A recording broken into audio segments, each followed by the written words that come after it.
হরে কৃষ্ণ। বিজয়া একাদশীর মাহাত্ম্য। স্তন পুরাণে এই একাদশীর মাহাত্ম্য একইভাবে বর্ণিত রয়েছে। মহারাজ যুধিষ্ঠির শ্রীকৃষ্ণকে বললেন, হে বাসুদেব, ফাল্গুন মাসে কৃষ্ণ পক্ষে একাদশীর মাহাত্ম্য অনুগ্রহ করে আমাকে বলুন। শ্রীকৃষ্ণ বললেন, হে যুধিষ্ঠির, এই একাদশী বিজয়া নামে পরিচিত। এই একাদশী সম্পর্কে একসময় দেবর্ষি নারদ স্তম্ভু ব্রহ্মাকে জিজ্ঞাসা করেছিলেন। তিনি এই প্রসঙ্গে যা বলেছিলেন তা আমি এখন তোমাকে বলছি। এই পবিত্র পাপ বিনাশকারী ব্রত মানুষকে জয় দান করে বলে বিজয়া নামে প্রসিদ্ধি। পুরা কালে শ্রীরামচন্দ্র 14 বছরের জন্য বনবাসে গিয়েছিলেন। সীতা ও লক্ষ্মণের সঙ্গে তিনি পঞ্চবটী বনে বাস করতেন। সেই সময়ে লঙ্কাপতি রাবণ দেবী সীতাকে হরণ করে। সীতার অনুসন্ধানে রামচন্দ্র চতুর্দিক ভ্রমণ করতে থাকেন। তখন মৃতপ্রায় জটায়ুর সাথে তার সাক্ষাৎ হয়। জটায়ু রাবণের সীতাহরণের সমস্ত বৃত্তান্ত রামচন্দ্রকে জানিয়ে মৃত্যুবরণ করেন।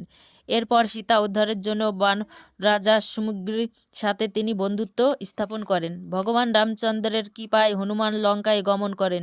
সেখানে অশোক বনে সীতা দেবীকে দর্শন করে শ্রীরাম প্রদত্ত অঙ্গুনি আংটিটি তাকে অর্পণ করেন। ফিরে এসে শ্রীরামচন্দ্রের কাছে লঙ্কার সমস্ত ঘটনা কথা ব্যক্ত করেন। হনুমানের কথা শুনে রামচন্দ্র সুগ্রীবের পরামর্শ সমুদ্র তীরে যান। সেই দুর্দান্ত সমুদ্র দেখে তিনি লক্ষ্মণকে বললেন, হে লক্ষ্মণ, কিভাবে এই অগাধ সমুদ্র পার হওয়া যায় তার কোনো উপায় খুঁজে পাচ্ছি না। উত্তরে লক্ষ্মণ বললেন, হে পুরুষোত্তম, সর্বজ্ঞ আদিদেব, আপনাকে কি উপদেশ দেব? তবে বকদাল্যব্য নামে এক মুনি এই দ্বীপে বাস করেন। এখান থেকে 4 মাইল দূরে তার আশ্রম। হে রাঘব, আপনি সেই প্রাচীন ঋষি শ্রেষ্ঠকে এর উপায় জিজ্ঞাসা করুন। লক্ষ্মণের মনোরম কথা শুনে তারা সেই মুনির আশ্রমে উপনীত হলেন। ভগবান রামচন্দ্রের ভক্তরাজ সেই মুনিকে প্রণাম করেন। মুনিবর রামচন্দ্রকে পুরাণ পুরুষ বলে জানতে পারলেন। আনন্দ ভরে জিজ্ঞাসা করলেন, হে রামচন্দ্র, কি কারণে আপনি আমার কাছে এসেছেন তা কৃপা করে বলুন। শ্রীরামচন্দ্র বললেন, হে মুনিবর, আপনার কৃপায় সৈন্যসহ আমি এই সমুদ্র তীরে উপস্থিত হয়েছি। রাক্ষস রাজের লঙ্কা বিজয় করাই আমাদের প্রধান উদ্দেশ্য। যাতে এই ভয়ঙ্কর সমুদ্র উত্তীর্ণ হতে পারি তার উপায় জানবার জন্য আমরা আপনার কৃপা প্রার্থনা করি। মুনিবার প্রসন্ন চিত্রে পদ্মলোচন ভগবান শ্রীরামচন্দ্রকে বললেন, হে রাম, আপনার অভীষ্ট সিদ্ধির জন্য যে শ্রেষ্ঠ ব্রত করণীয় আমি তা বলছি। ফাল্গুন মাসের কৃষ্ণপক্ষে বিজয়া নামক একাদশী ব্রত পালনে আপনি নিশ্চিত সৈন্যসহ সমুদ্র পার হতে পারবেন। এই ব্রতে বিধি শ্রবণ করুন।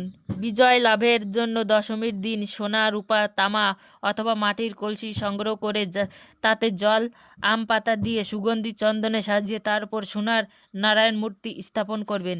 একাদশীর দিন যথাবিধি তো স্নান করে কলসের গলায় মালা চন্দন পরিয়ে উপযুক্ত স্থানে নারকেল ও গ্রব্বাক দিয়ে পূজা করবেন। এরপর গন্ধ, পুষ্প, তুলসী, ধূপ, দীপ, নৈবেদ্য ইত্যাদি দিয়ে পরম ভক্তি সহকারে নারায়ণের পূজা করে হরিকথা কীর্তনে সমস্ত দিন যাপন করবেন।